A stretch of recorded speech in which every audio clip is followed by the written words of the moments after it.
It is time now for Diamond Discussion, as we are joined by two people who bounce around from gig to gig and unit to unit, Dani Wexelman and Jastremski. Every once in a while we think about things to write, JJ. So, Dani, for this Diamond Discussion, now that we know what the Mets' plan is, how comfortable are you with having a first baseman who doesn't have a lot of experience at first base? This is so curious. So I got a lot of time with Jorge Polanco this postseason. I covered the ALCS, and so we were in the thick of Seattle and Toronto, and it was a blast to get to know him, right? He's a great teammate. Everybody loves him. He's very impressive. He's powerful. He has plate discipline. He can move. He's a good infielder.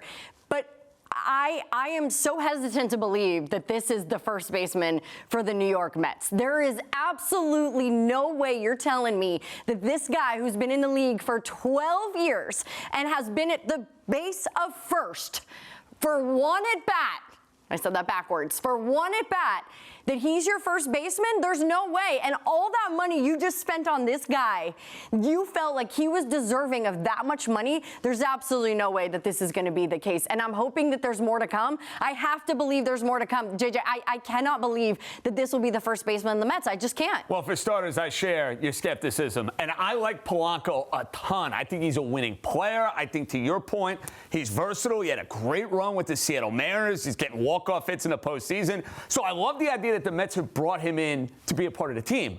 But I heard all winter and all fall about Eamon.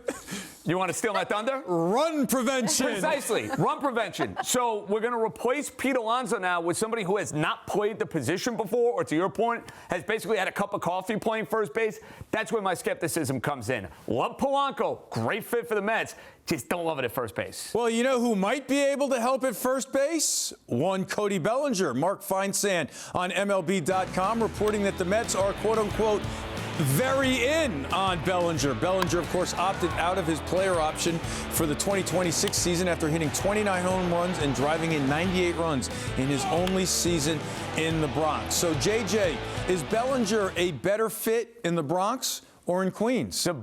Great fit for both teams, but I got to pick one. It's the team in the Bronx. He's hitting behind Aaron Judge. He was a perfect fit playing in Yankee Stadium. His swing is tailor-made for Yankee Stadium, where he can go and take advantage of that short porch.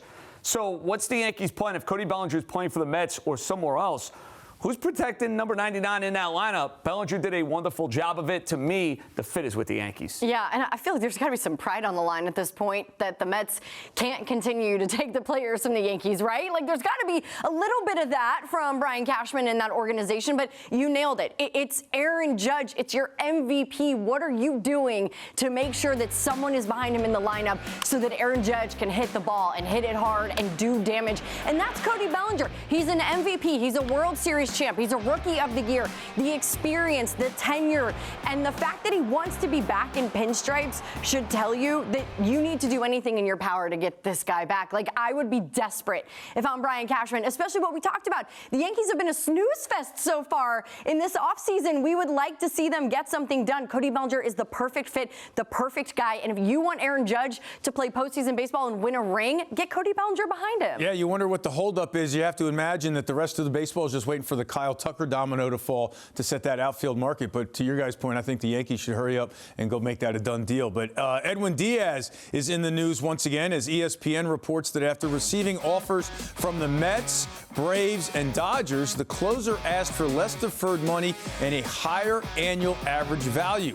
The Mets, according to a source, refused to meet those terms, which opened the door for the Dodgers to increase their offer. So, Dani, now that we know even more details, what's your take on how the Mets handled the Diaz negotiations? When you're a top 5 luxury tax payroll team and you're a team that plays in the largest market in the country in the sport, the word refused shouldn't be in your vocabulary. The word can't or shouldn't or won't shouldn't be in your vocabulary. If you really want to play in the deep end of the pool, you have all these resources and all this money. And Edwin Diaz, since the year 2021, is the second most valuable relief pitcher. That's behind Emmanuel Class A. He's second in strikeouts per 9. Like, this is the guy that you need. It's not like he's a luxury. It's not like, oh, it would be so nice to have him, because Devin Williams is not a closer. He can close, and he will close games, but he's not a closer. He has 86 in his career. Edwin Diaz has almost 300. And so for you to not even play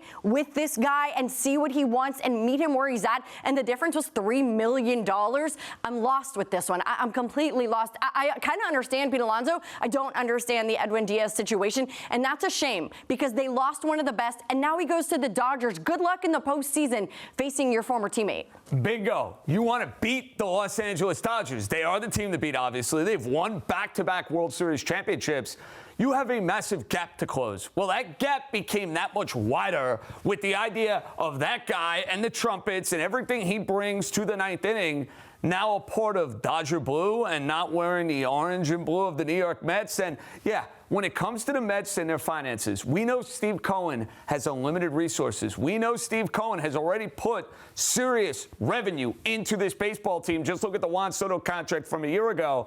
So when it comes to the money aspect of Edwin Diaz and deferred contracts or an extra $3 million, if I'm a Met fan, I don't want to hear it. Why is this guy not back as a part of my bullpen, and why now all of a sudden is he a part of their bullpen? That would not sit well with me.